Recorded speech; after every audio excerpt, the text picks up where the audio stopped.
No,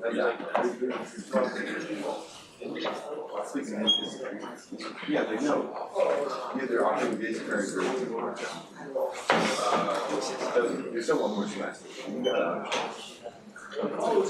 Yeah, me too. I'll try 4.7, maybe 4.7. I'd rather take 4.73 than people I know, and then 4.7 yesterday, or well, I think I got it. Even like regardless, probably 55.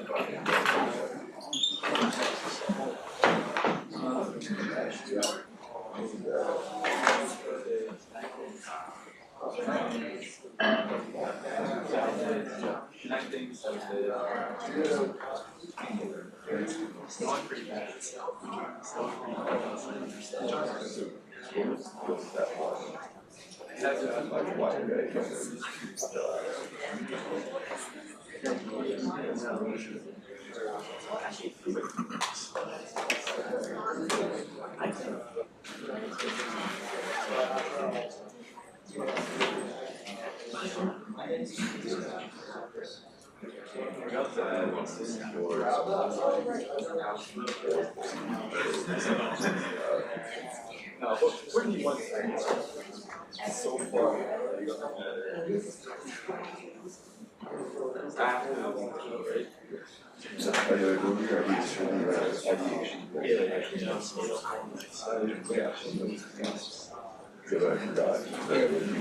Not really. It's usually one for all of us.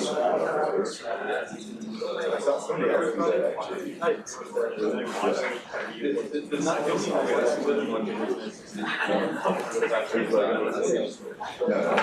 was just working.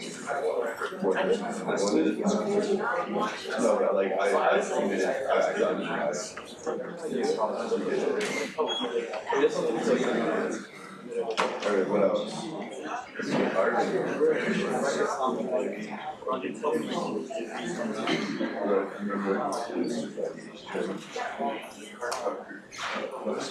Alright, I did a blackjack like for a while.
All right, everyone, let's get the lecture started. Thank you for coming today through the storm. How is the weather? How is the weather when you guys came here? Is it okay-ish or is it just normal Ann Arbor weather? Okay, cool. Anyway, thank you for making it still. We're not taking any participation today. For those who are staying at home, they will be watching the recordings of the lecture. And then if, I'm saying this for them, if you guys who are watching recordings, tomorrow or later, if you have any questions, just post on Piazza and then we will get it answered as soon as possible. So today's lecture, we're going to talk about moving from the previous timers to a new chapter, basically. We're talking about like serial buses. type of communication protocols that you will be using in various of your later projects, in this final projects for sure, and also some of the labs. The communication protocol we're going to be focusing on is the serial one. We're probably going to talk about parallel a little bit later in the class, but for this couple lectures, the next 2 lectures or so will be mainly focused on the serial buses. Today we'll be giving like an overview over the serial bus, and then we probably also have time to go through the UART communication protocol, the universal asynchronized receiver and transmitter protocol. Before we go into the class content, some of the announcement. So we have the project ideation slides due tonight. For those who, like, even if you already formed your team, still please make sure you submitted this 3 slides. If you have some good ideas together, we can allow up to like 1 of those slides be shared with multiple people, but at least have like 2 unique slides of your own. This is not just for like the grading purpose, but just also give you like how like a normal engineering team will work together.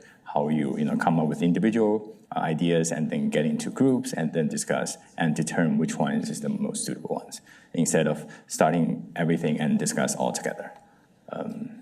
Any questions on the ideation slides? Okay, perfect.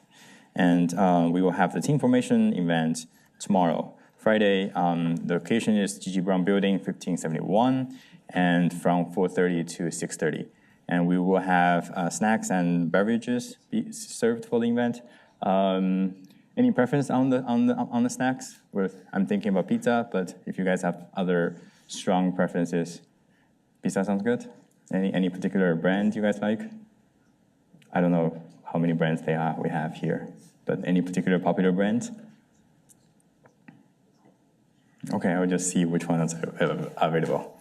And yeah, for those who could not make the team formation event, okay, so only the ones who have already formed a team, and also if you have to send us a written, like a proposal, like document to describe your project in much more detail, that can be, that you're able to not come to the event. Otherwise, please still make it. You can, if you have other recommendations, you can choose to leave early if you have the team form and confirm with us. So otherwise, yeah, please still make it to the event, and we'll try to, we will try our best to make it like a nice time for you guys. Next, a few other things. Yeah, this is the midterm 1. These are the some of the stats that we have from the midterm 1. Basically, bottom here is the overall distributions of the class, and we have the mean to be around like 70 points, median to be like 72, 73, and the standard deviation being 16 points, give or take. Last year, winter semester, I believe this score was like 60 something, so low 60s. So this year's, we're not too bad. And the regrade request will be opening until 18th of February. So if when you look through your answer and the solutions, if you think you are graded incorrectly, or if you think you deserve some partial credits other than the score you get on that one, feel free to submit the request on the Grayscope. And for those who didn't perform so well this time, if you are a little bit worried about your final grades, etc., please come to my office hour next week, and then we can maybe talk about it and figure out a way. We'll find a way for you to improve your grades in the later semester. So don't worry too much, and then let's talk first. Any questions on the exam 1? Okay, perfect. All right, so general like a lecture outline. This is for like both this lecture and next lecture. We're gonna go through the serial bus architecture overview, and then we're gonna go through each of the 3 serial communication protocols: the UART, universal asynchronized receiver and transmitter; the SPI, serial peripheral interfaces; and I2C, the Intel Integrated Circuits Protocol. These three ones in more detail. Basically, communication buses are what we use to get the chips talk to other chips or other peripherals or other devices, or like talk to computers, etc. And we will start off with the architecture overview. Some of the extra readings, if you wanted to learn even more about these topics, these are just some sections from the menu of the STM menu. Also in the book, The Embedded System with ARM Cortex-M, there's a chapter 12. That's the whole chapter is dedicated to the serial communication protocols. So if you're interested and have more time to spare, these are the places you can reference to. So what are the communication buses? If you look at this slide on the left, this is pretty much a motherboard with a bunch of different communication buses on them. They were all labeled here, all these slots that are built or left there for bus communications with other devices or other chip or other computers, depends on which you connect it to. On the right, we have a SparkComp. It's called Bus Pirate. This chip, it's basically it's a sensor module that does it's like a universal serial interface tools. This chip is capable of doing a bunch of communication protocols with various embedded systems or with various other devices. I think this one supports I2C, SPI, UART, the ones that we all will be going through the lecture. And this chip typically is used for debugging or testing your embedded systems without having to write up your own communication protocol firmwares. But generally speaking, the communication buses are the mechanisms for moving data from one device to another or one chip to the other chip.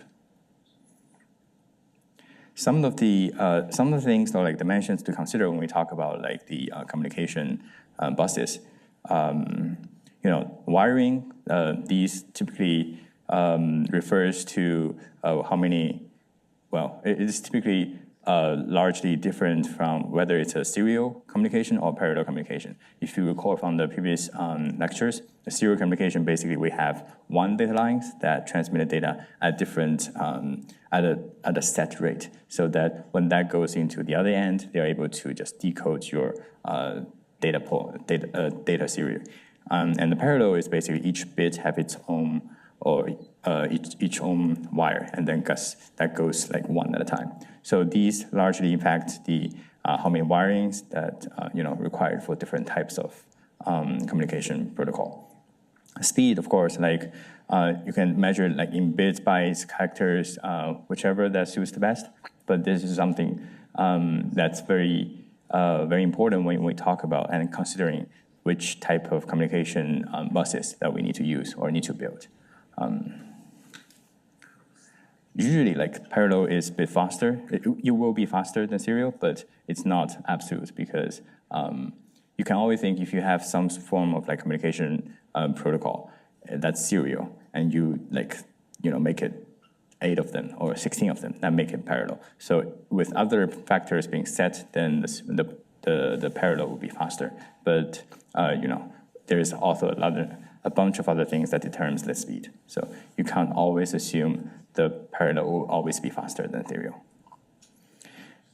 Anyway, and then we have the timing methodology. Basically, is this communication synchronized? Meaning, are they sharing a clock with them, between them, or is it asynchronized? Meaning there is no clock shared between them, and then typically the receivers have to kind of figure out what to do with this data. And numbers of destination and sources, what type of communication this involves, how many devices, how many masters. Is it one to all the slave, or is it just point to point, one master, one slave, or 2 equal devices talking to each other? Or if it's a bunch of masters and a bunch of slaves that's cross-talking with each other. So these also greatly affect the communication bus structures. And we have the arbitration theme. Basically, If, say, we have multiple devices trying to talk with multiple devices, who get to talk first, essentially? How do we decide that? As well as just like data format and the redundancy. How do we form, which type of data format we should use in each of the communication buses? So these are just some general things we will consider when we're trying to look at a new communication buses. These are the things that we'll be noticing, like which type of which type of this communication buses fails into. Any questions on these like high level concepts? Okay, cool. So first we look at the bus topology, the parallel versus serial. So parallel, basically, we have multiple wires to transmit information, 1 byte or 1 word at a time. This one we showed on the slides is basically an 8-bit parallel interface example, and it's a high speed. It's usually good for like high bandwidth requirement. Usually a lot of the communications within the chip, for example, like when CPU talks to your disk or talks to GPUs, within like one device, they will be using this parallel bus standard. Generally speaking, it will be more expensive because the wiring and the more pings that's coming out of this parallel communication protocol. Some of the examples here we have I think the ones you guys probably be familiar with is the PCI bus or PC bus, which is I think oftentimes the connector or like the communication protocol used between like CPUs to your GPU or CPU to your memory, to your disks, etc. And this is like an example of the parallel buses and cables on say like a motherboard. These long wires that go together with each other are typically what's the parallel interfaces or parallel wiring interfaces on your PCB board or on your motherboard. And they also have those, I think these are quite old, these connectors. I don't think I see them for a long time. But anyway, these are also served as like early days parallel buses that's talked between computers, I believe. And if you're more curious about how it works, I think we showed this before, but basically we have this Felstat parallel buses built for you. If you want to play around with it and see how it works, feel free to go to this link and check it out. But basically, when the data comes in on the left side, and then you notice that there's like an inverter there on the clock line. So when this is high, that one is low, and then when the clock shifts, that one is high, and then the data goes there, and then goes ship it again, and goes to the receiver end, and then be read from the chip on the other side. Any questions on the parallel? Okay, sounds good. And then we have the serial types. So these are the basically most of the, at least for the next few lectures, is what we're going to be focused on, also next couple of weeks, I think.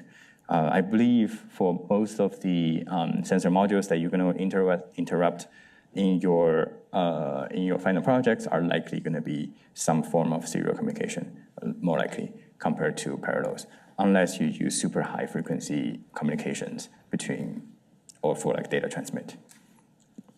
So basically, it's a single wire to transmit information one bit at a time.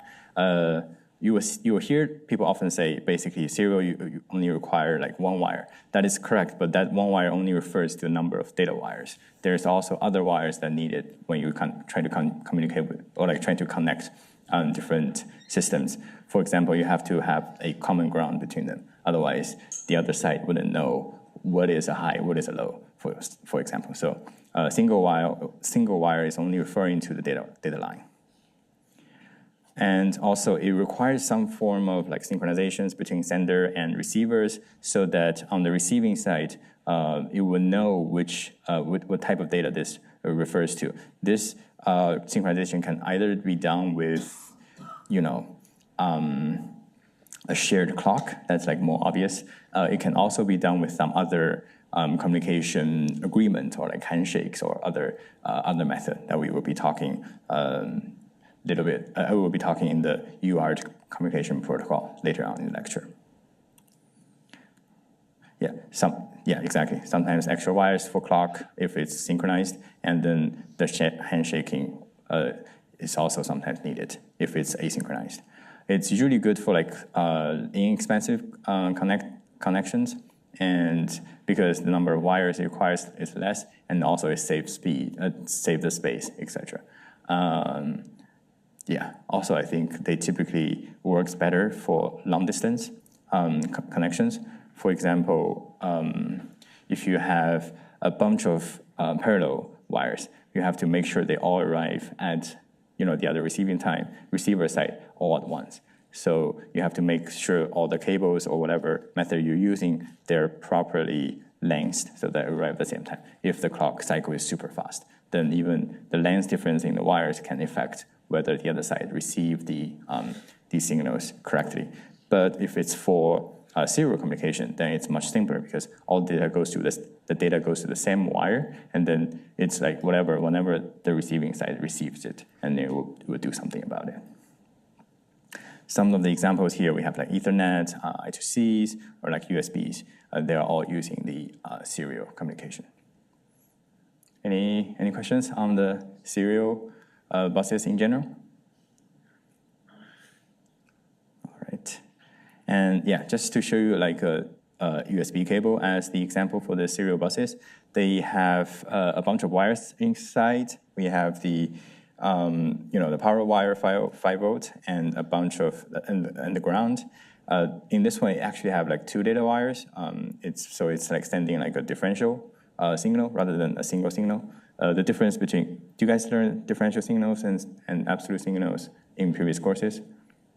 Basically, like differential signal is that you have 2 wires and then going usually sine waves or square waves, and on the receiving side, you combine them together to become a single like a square wave or sine wave, so that each of these differential lines, they can be drifting from their base, so it's more robust to the environment noises, for example, and in the end, but as opposed to if you have only one single wire, if the whole signal say got shifted up or shifted down, that can really mess up on the receiving side what means to be a high, what means to be a low. Good. Okay, so yeah, differential data usually help with the noise resistance and become like more robust. And you also see a bunch of like shieldings inside, like foil shieldings here. These are also against like environment noises. You will learn in the like when you start to build your stuff in the future. I think for this class you will be probably okay, but for the future projects, more complicated projects, a lot of times the noise is going to be one of the biggest concerns when you design your own embedded systems. Especially for analog signals, those things are you couldn't use enough shieldings and to block all the environment noises. Oh yeah, and here is where those 2 data lines are going to wire up into the IC chip here.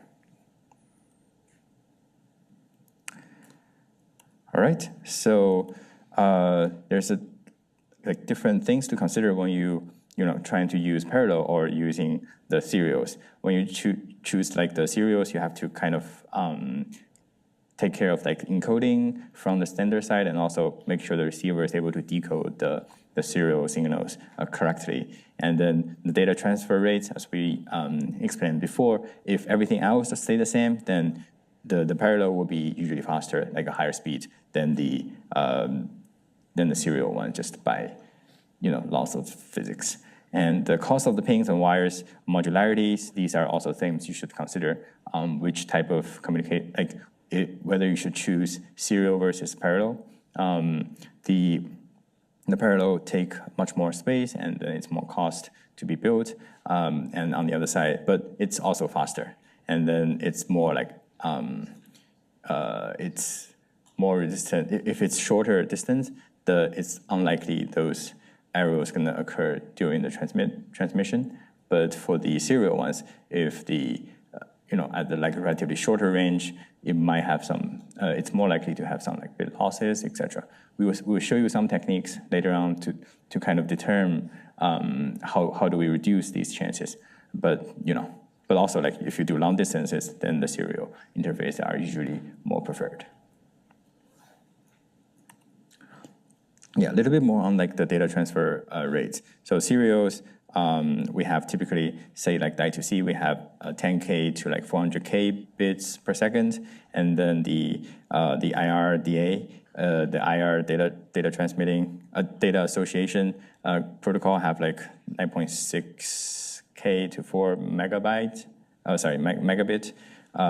so 4 Mbits per second, and then the high speed ones are like, for example, the USB 2 have like 60 megabyte, but I think the USB 3 are like much faster than that already. And the Ethernet, can go up to like 1 gigabit bits per second. So it's not necessarily slow when we're talking about serial communication. It's just if everything else considered, then that's slower.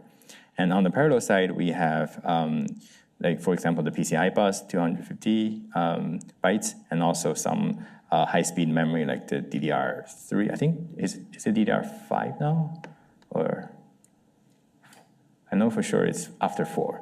So anyway, they have like higher speed range in general, but there is some overlapping between these two mechanisms. And some of the issues to be considered, for example, like we already touched on this a little bit, but basically the length of the wires, the longer the wire is, the signal tends to be more, attenuate into like a smaller signal, and then gradually it might be harder to distinguish whether it's a high or low if we're doing like digital communication, like digital data communication.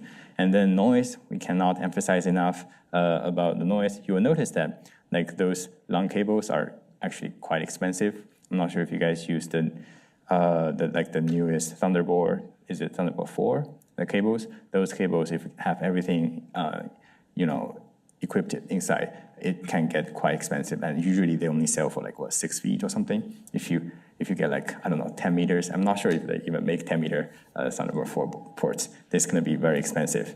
And you might also notice that not sure you don't really see like long cables that's like a big solid stick of metal, right?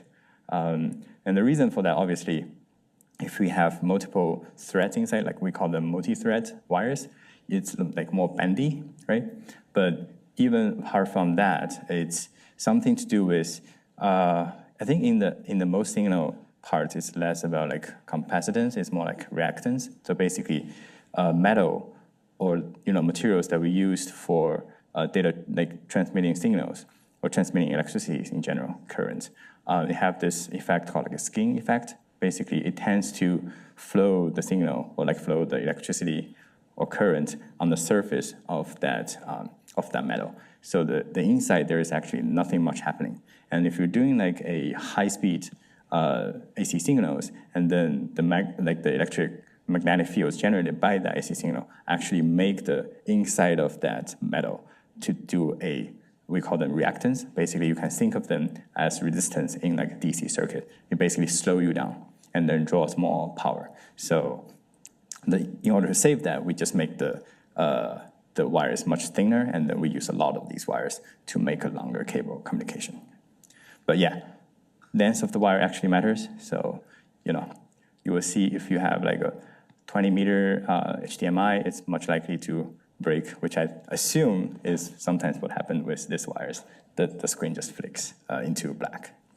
Anyway, the environment, we have like RF, IR interferences around the rooms in a lot of places, especially in like hospital operation rooms. They have those big machines that can generate a lot of noise. So it's pretty hard to have like good measurement in the in those more noisy places.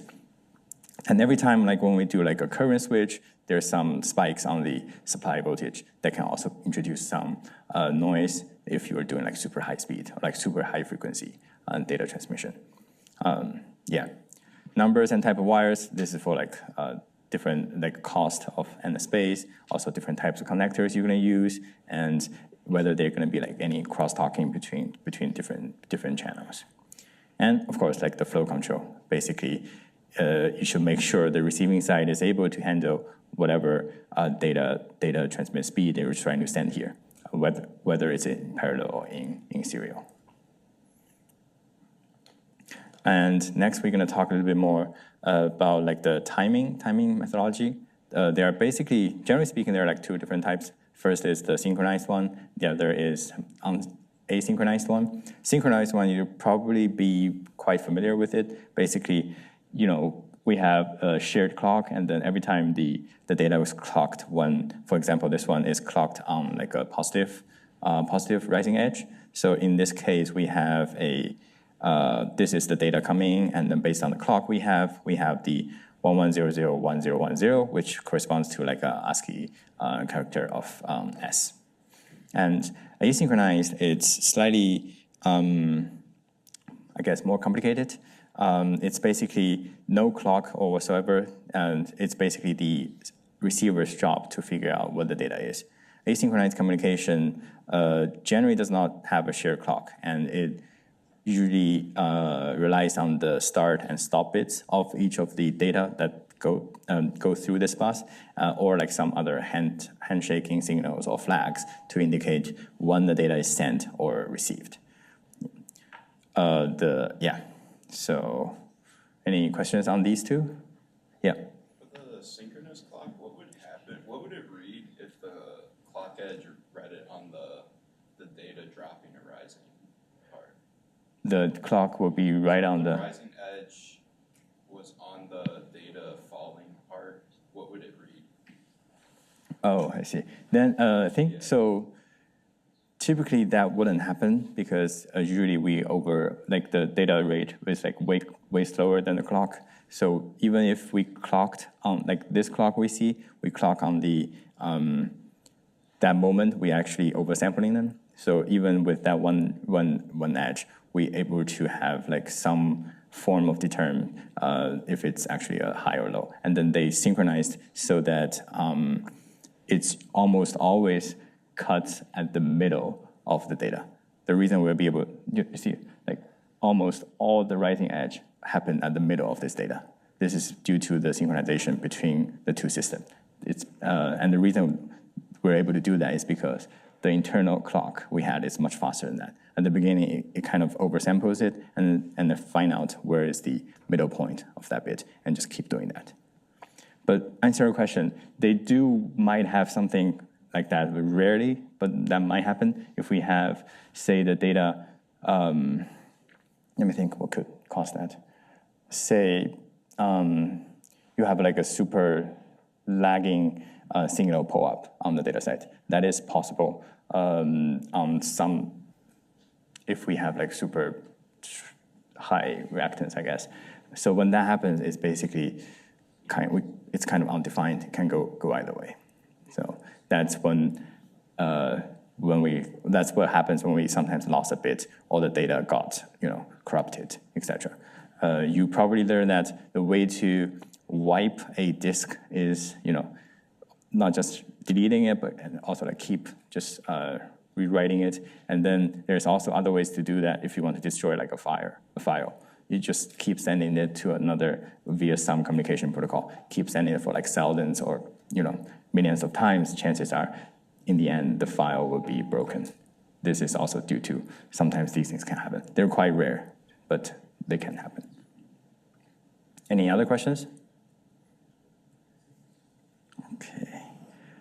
So, yeah, just to give you like a overall comparison between these two. Basically, the synchronized one, we will need at least one extra wire for the clock to share. And then the good thing for that is there's also no overheads. The overheads meaning the additional handshaking or other flags or other signals needed to be sent along with the data for the asynchronized communication protocol. For the synchronized one, it also can be higher speed, generally speaking, if the delays are small and can be controlled between them.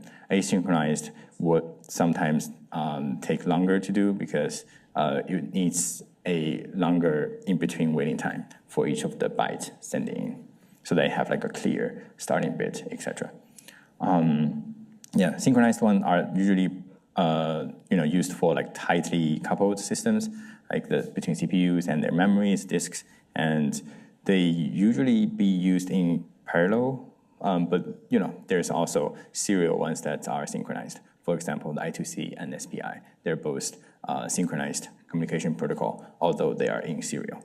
For the asynchronized one, as kind of supposed to the opposite to the asynchronized ones, as opposite to the synchronized one, it basically has like less wires and there's no like skewy concerns. The skewy concern is basically the time differences between signals that arrive at the receiving side, that they should be arriving simultaneously, but if there's some delays or any cost that happens between these parallel wires, that's what we call like skew.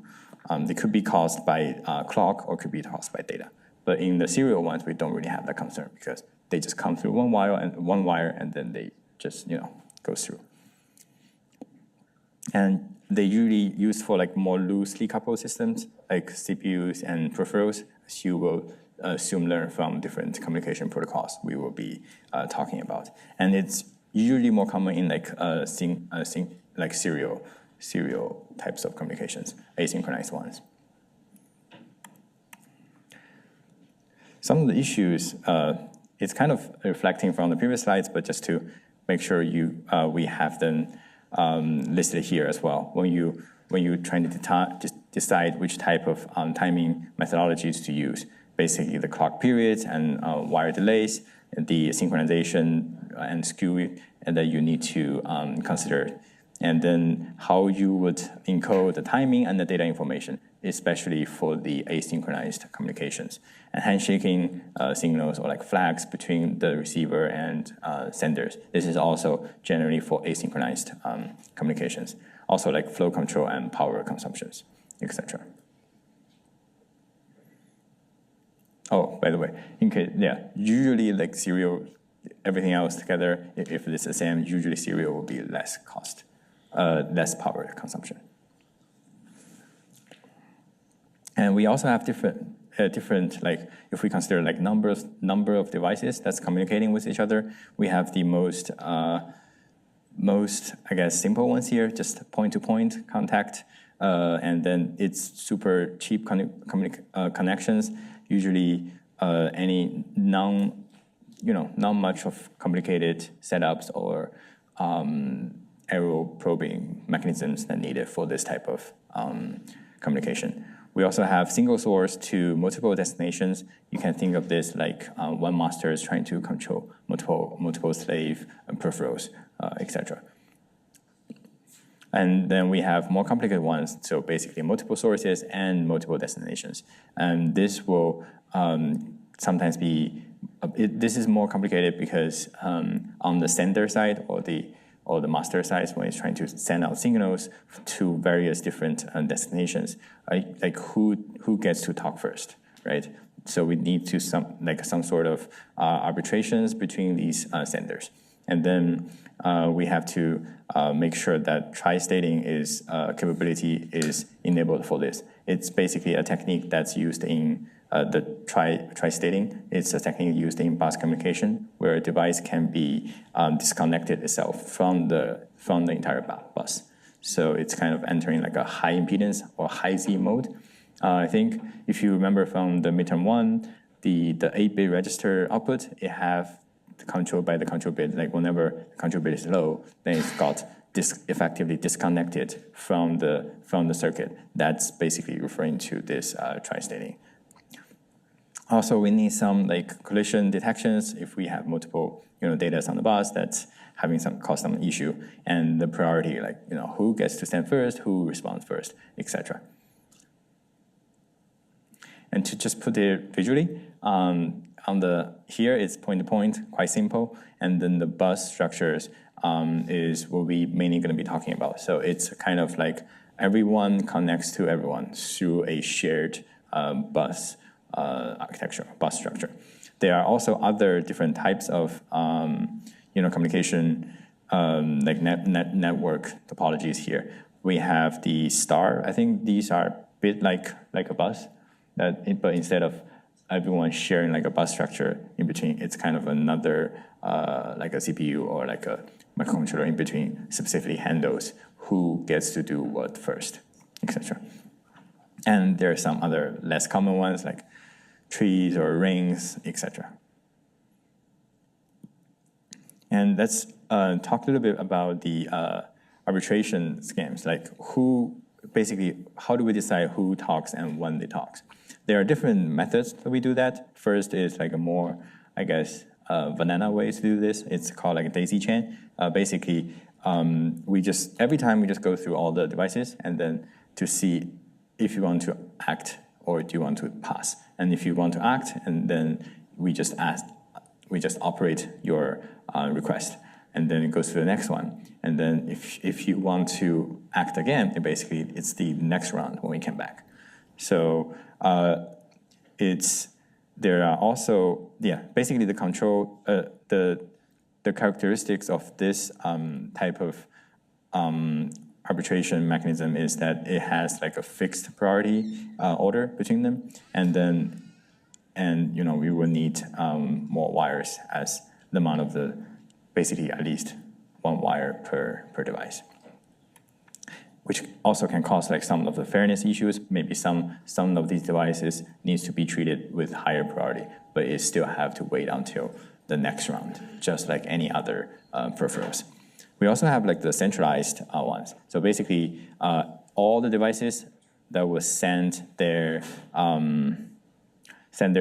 data or request onto one centralized arbitration determinator, so to speak, and then it will implement the priority based on these requests, and then it will be dynamically changing its priority based on what's the next things in the queue to be executed, etc. So this centralized one is used in SPI, which is one of the protocols that we're going to be talking about later this, I think, the next lecture. We also have like the distributed, I wouldn't use democratized, but distributed controls here. Basically, it's no central arbiter, and then it have common sets of wires that can be observed by all devices. I don't have like a very good graph to show this, but in this one, the communication protocol that will be using this, that we will be interact with, is the I2C. That's the one that uses the distributed arbitration mechanism. Okay, so I know that I mentioned a bunch of names so far, but these are like the popular serial protocols that typically people use. The first is the UART, the Universal Asynchronized Receiver and Transmitter Protocol. Basically, it's usually used for like point-to-point communication, low cost, low speed, compared to other more, usually used for like low speed kind of communication for PCs to other devices. For example, USB has these functions. USB are capable of doing UART, which is usually how your microcontroller or microprocessor talks to your computer. We also have the I2C, the Intel Integrated Circuit Communication Protocol. It's like faster than usually faster than the UART, and it's serial bus for communicating multiple components. We also have the SPI. It's faster, even faster than the I2C, and then commonly used for microcontrollers to peripheral controls. And that one used the centralized arbitration mechanism that we mentioned before. And also like Ethernet, the IR data association, and USB as well as Bluetooth. Any questions so far? Okay. So I guess a quick question for you guys. Why does the ARM use like a parallel bus architecture for the APB and the serial, but the serial bus architecture in the chip-to-chip communication? Chip-to-chip, basically, GPLs or when they talk to other peripherals. Talk to neighbors, and let's chat in 30 to 60 seconds.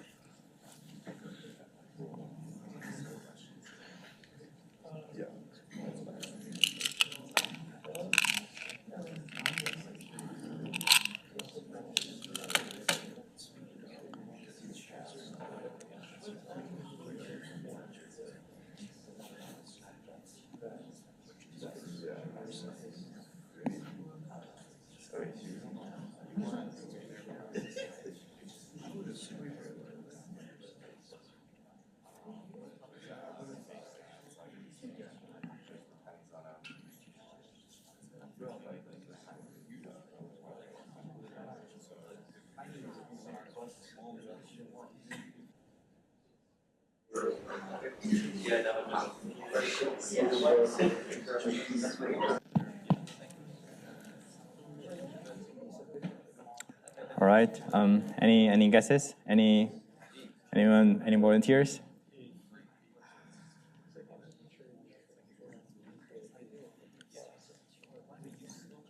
Or you haven't finished discussing with each other? Any thoughts? Yeah. My guess would be if you've got like a lot of peripherals going, you can have like the peripheral bus, like it would be faster, so you can have like multiple peripherals at the same time. Mm-hmm. Yes, that is true. And would it be an issue for example, the APBs inside of the chips to run out of space? Because we know that there will be a lot of wires needed for the parallel interface. Like, is there going to be any issue for that? There might be, yeah. Yes, there might be, yeah. But like in reality, we're able to, because it's such a compact unit, we're able to just make the connectors and the wires super thin. So in the end, actually still be able to fit inside, as opposed to when we do like chip-to-chip communication, when we on like the PCB scale or even between PCB scales, the wires become much thicker, and then it's much less space that we can work with on the board. So that's also one big reason why the parallel interfaces are kept inside for like APBs, etc. But the serial bus, serial ones are used for chip-to-chip communication. So basically, whatever you said plus that, yeah. Do they ever run into issues with like the serial interface not being fast enough on the chip?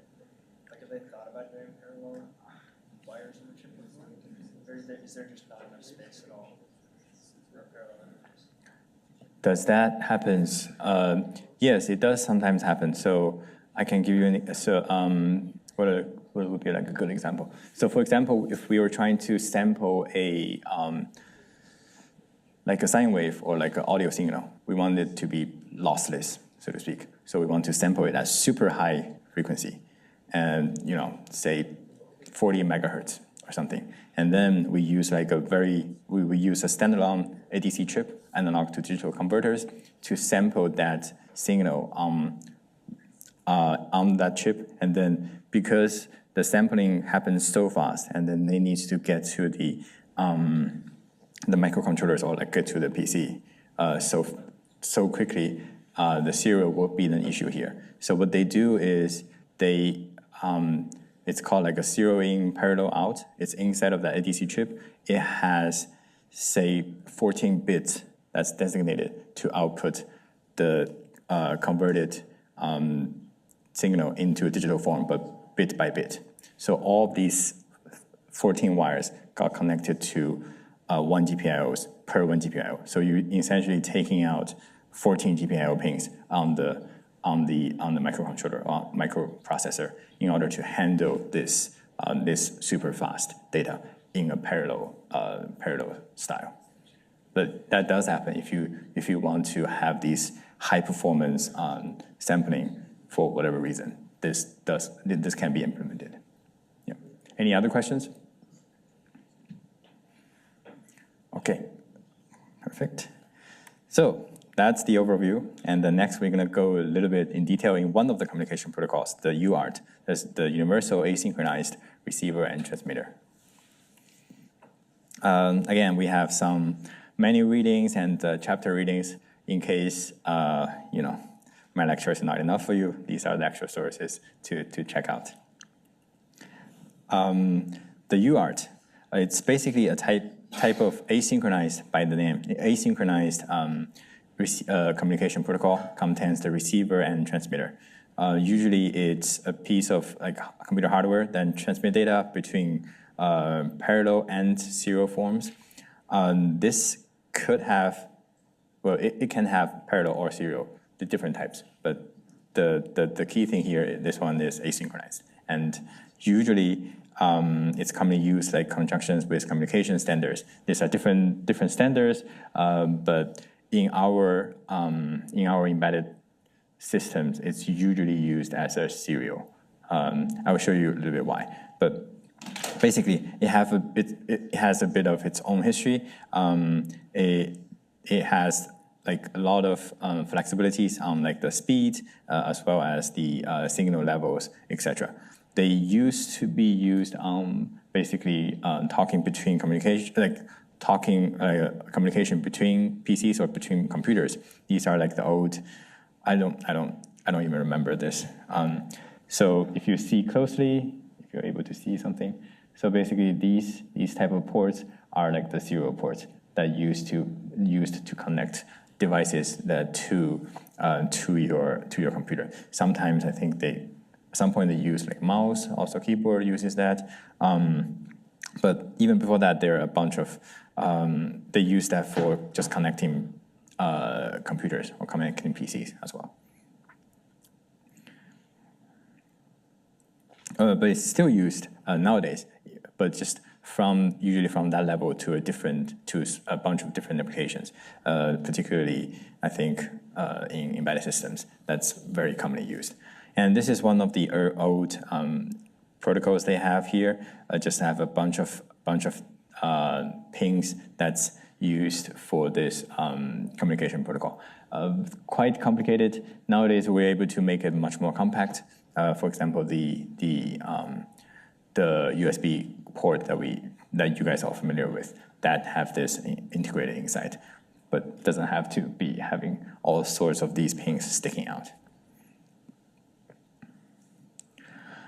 And again, just to give you a little bit more history, they have different types of like a voltage, operating voltage, and no surprise, with higher voltage, the distance that can be transferred is also higher.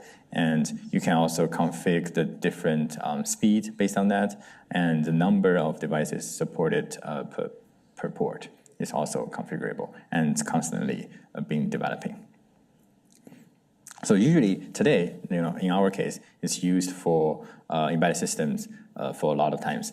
So instead of going like before from one computer to another computer, now it's used more for like going from one chip to another chip. And because there are different types of UART protocol out there throughout the history, if you do Google for any UART protocols to determine which ones you use for your own device or peripherals, make sure you're looking at the correct ones. And what's important here is basically you have like a shared ground, and then you have a TX and RX wires connecting to each other. The TX is the transmitting wire, and the RX is the receiving wire. And between two devices, the device 1's transmitter connects to the device 2's receiver, and then vice versa. So you notice that there's like no clock share between them, hence asynchronized. How is that possible? That's what we're going to talk about in the next few slides. After these few slides, basically, this is like a top view from the device that we're using, and then if you're interested, if you can look at these block diagram of the UART. It said LP UART is like low power UART. I think it has some integrated sleep or auto wake up function integrated inside, so that whenever it's not super active, it can go to sleep mode and save some power. But anyway, they work pretty much the same. And you have the TX and RX, and then once the data come in, it goes to like a shift register, so that the serial in data, in this case, the serial data is in, and then got put into one shift register, and then got push it out at once to the CPU, which basically make them into a parallel data into the chip. And yeah, just like a even closer look at the diagram. The data comes in and then goes to the shift register and then goes to the chip, basically, in like a first in, first out fashion. And this is what typically a data structure looks like. Usually it has the most important things first is the start bit. The start bit is usually a low bit. So oftentimes on the receiver side, it will be looking for this first dip or like the first down edge from the signal. Usually it will be kept high, and the stop bit is basically high all the time. And we have the least significant bit, most significant bit. This kind of depend on your own configuration. You can configure it however you want. Just make sure two sides agrees, or like two sides all knows whether it's like which bit is the most significant bit, which one is the least significant bit. And usually the data bits have different configurations. I think 8-bit configuration is the most common one. So essentially sending 1 byte at a time. And some of them have like a parity bit. Some it's like optional. You could implement that basically give you. You guys familiar with parity bit? Okay, sounds good. Yeah, we will talk a little bit in detail, but basically the parity bit give you like a kind of like a 50-50 check on whether this data is correct. Better than nothing. So there's also different types of the data frames. The number of the data bits can vary a little bit. Also whether it has parity. Also if it have like some stop bits, etc. So now that we know, because the whole thing is like asynchronized, right? How do we know when to latch in the data, or how do we know when to read the data? I think some of you guys already thinking about this at the earlier part of the lecture. I would like you to discuss with your neighbors and see what's the good way to do that. It's essentially like trying to push a swing without knowing with your eyes folded. It can come in any time. It can come in any speed. What do we do to make sure we push the kids out every time so that it swings higher and the kid's happy? Talk to your neighbors, and then we can talk in like 30 to 60 seconds.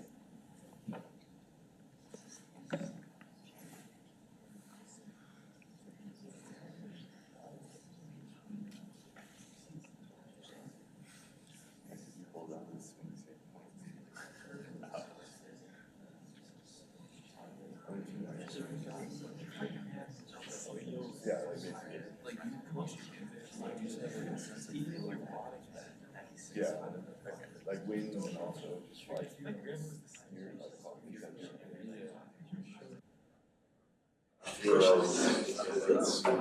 like the obvious answer is just required periodically. Oh yeah. Last year, that's not the answer.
All right. Any thoughts?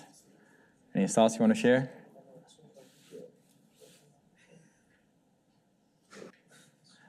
Anyone? Nobody? Okay, good. Requires clock sync at like the start, and then you base the clock based off the baud rate. Okay. So you already know a bunch of, okay, yes. So we probably need to know like what's the frequency or what's the frequency of the signals coming in, right? It's baud rate. So basically this information has to be shared between the sender and receivers to know once a data come in, what's the supposed frequency or supposed rate as opposed to sample this serial data. But how do we decide or how do we make sure we capture, like when the first cycle in, or how do we know that is one bit of data rather than that was like from a second bit or, any thoughts on that? Yes. When you trigger like the pulse, you then have like the pulse be like a specific duration time such that it's like less than the length of the data bits. It's triggered. And then also to know like how many bits have passed, and usually it's like there's a synchronization period used to determine what's that. I see. So you're essentially suggesting some form of difference was encoded inside of the start bit, so that it either lasts longer or have some different characteristic rather than compared to the rest of the bits, so that it helps the receivers to decide. I think that's a way to implement this. Yes. I don't know if UART does this, but there's an encoding that I forget the name of, where you encode the bit on the change of level rather than if it's high or low. So if it goes high, then that's a 1. And if it goes low, then that's a 0. So you using the edge detection rather than the, yes. I think, that's all. I think that and combined with what you just said about like baud rate and with, I think what I accidentally said before, we keep oversample the data while we're waiting for the data coming. Those three things working together will give a quite accurate data sampling. So basically, we will know like what's the supposed baud rate or what's the change of the signal frequency that we should be looking for, right? And then based on that, we're just looking at a falling edge, which is corresponding to the start bit. And whenever we had that, because the clock we have is going to be, it's going to be much faster than whatever baud rate they set it to be, right? In this case, for example, we have like 16 times faster clock to be able to do the check the UART 16 times faster than the baud rate. And then if we just keep oversampling it, and then until we have for example, this one, we have like a clock cycle. We know this, we just clock it as the middle of the bit. And then we implemented based on the baud rate where to look at. And they could be like one cycle off, but that would be offed by a 16 times faster clock. So it wouldn't cause any issue in this case for like a serial data in. Yes? Would this also work if the D0 bit was low, or would that have to wait for like when there's a difference? It will work as well, because the second, like the rising edge here, doesn't contribute to anything. It's we look at the first falling edge, and then because we know that we're oversampling it, and then after 8 cycles, we just set this as the mid bit. It could be 1 cycle off. It could be like here or here, but we just use that as the anchor, and then we do like 16 clock cycles next. So every time it will be somewhere in the middle, maybe 1 clock cycle off, but that will not be an issue because we oversample it. Any questions on this? Pretty smart way to implement, right? So we already talked about this, the baud rate and the baud rate that we used for the serial communication. There is some, there's some confusion between, sometimes people have between like baud rate and bit rate. Basically, baud rate is the number of symbols or like number of signal changes per second in a communication protocol. It's looked at from the perspective of the communication protocol. And the bit rate means just how many number of bits transmitted per second. Usually, I think in our case, most of the time, each of the signal change will transfer 1 bit of data. So for that case, for example, this one on the left, that basically means the same number of the baud rate and the bit rate. But there's also some other systems that might be able to transfer 2 bit at a time for however they implemented it. So for that one, although it have the same baud rate, but it has a different bit rate, the amount of data got transferred within that communication protocol. So just something to like a little bit distinguish on this. And if we have like a example here, for example, if we have like a baud rate of 9600, this is like one of the common ones used in the serial protocol, like one of the slower one, but very common. So it has a start bit, a data bit, and a stop bit. In this case, no parity bit in this example. And then the transmission rate of the actual data would be, it's not this, it's actually, because we have the start bit and the stop bit. So it's actually 960 byte per second in this example. So just make sure you kind of understand the differences between the baud rate and the bit rate or the data rate, so to speak. Yeah, in this example, the start and stop bits are what we call like the protocol overheads, the price that we have to pay without using a clock, a shared clock. Yes. So another thing that's quite commonly used is the for error detection, the parity bit. Basically, it's that 1 bit of data at the end of, I think if you look at here, at the end of this data stream. That bit basically tells you whether inside of this stream of data, a bit, for example, if the data is even or if the data parity is odd. They give you like this 1 bit so that you have some form of error detection. If it doesn't match up, then something happened during this data transmission. You should do this transmit again. It's not perfect, but it's better than nothing. So. And this is what we would be, so look at, for example, from like a oscilloscope view. And then this is how we would read the data. Basically, the first falling edge is where the start bit happens. And then we oversample it, and we know what's the baud rate is, and then we just keep sample at that baud rate so that we get 100110, and then it stopped. And then we look for the next falling edge, which is the start bit, and then we do the whole thing again. So in the end, we have this, 010010, and then 01111100. It's something that you should know that you also have to make sure the most significant bit and the least significant bit are communicated between these two, sender receivers, so that the receivers know what the data actually represents. Any questions on these parts?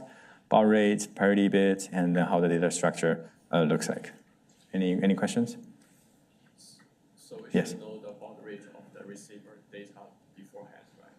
The receiver should know the Oversample. the receiver should know the baud rate of this communication beforehand. They are nowadays, I think, if you use newer version of the Arduino or in like Python, sometimes the baud rate can be handled for you.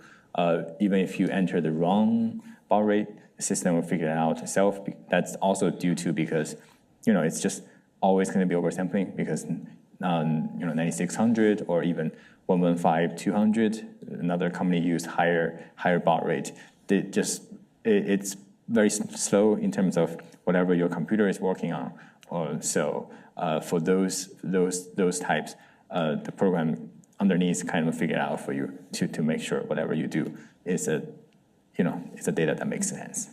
But generally speaking, when you're trying to implement your own serial or like UART communication, you should always make sure you have the correct baud rate.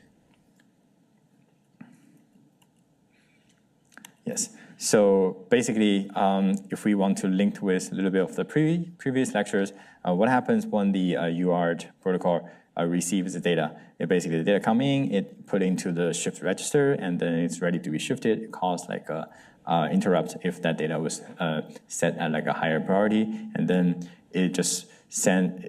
So the whole program goes to the ISR. Sorry, like the data goes to the ISR register, and then the program breaks from the main program to the handler mode, and then deal with whatever this data is, and then go back to the main. This is what happens when the interrupts. If you implement it this way, basically the MVIC will determine which interrupts this will corresponding to. Each of these UART, or I think the same for other communication protocols as well, they have like each of these port has a physical wire that will wired to the chip, so that it's a hardware triggered interrupt handled by MVIC. And when it's like trying to send in data, it's similarly, basically this command comes, and then the main program will, the hardware side will do this, sending the first byte, and then send out like a complete signal or whatever, like a flag thing. It triggers another handler, and then that triggers the second sending byte. So it's only when this triggering, like whenever it sends that command, it immediately go back to the main program. It doesn't have to stay there the whole time. It's just make sure you have the to-go signal, and then you can send the data, and then things like that. So it doesn't actually it doesn't consume as much time as you would imagine. And this is I think what you guys would mainly be used is using like the UART through the USB bridge chip. I think the thing is called FT332R. It's like one of the chip that covers the UART ports to a standard USB interface. These are usually integrated already for you, so you don't have to worry too much. Just make sure you enable it as a serial port.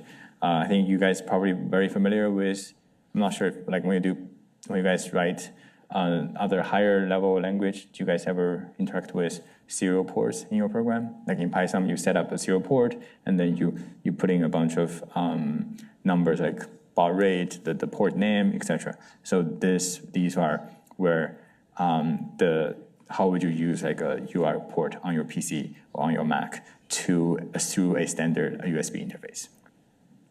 But generally speaking, it's the communication mechanism underneath is still the same. We have one TX, one RX, the transmitter, and the receiver that's crossed, connected to each other. So that's like a bidirectional communication protocol, although in serial.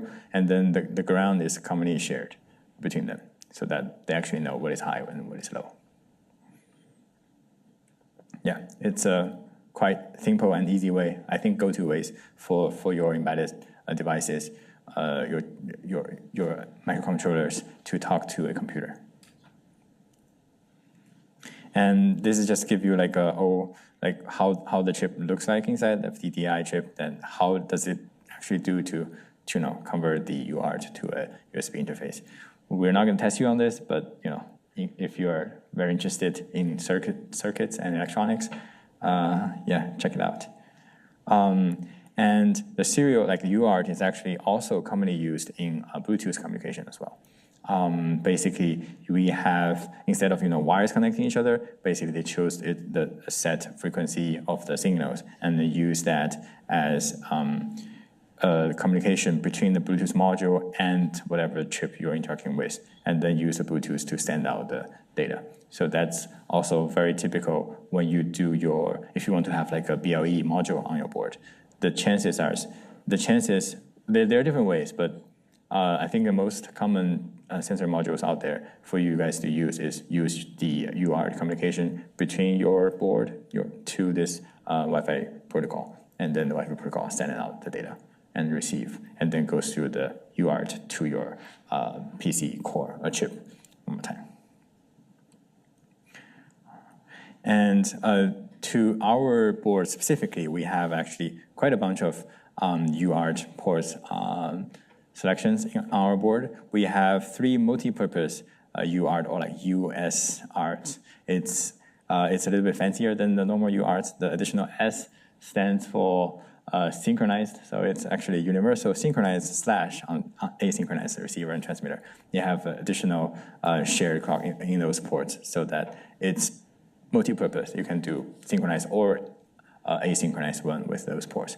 We also have like 2 standard UART ports on the board, as well as the one of the LP UART, like the low power. So it has additional stuff embedded inside. So if you use that, it's gonna save power in the long run.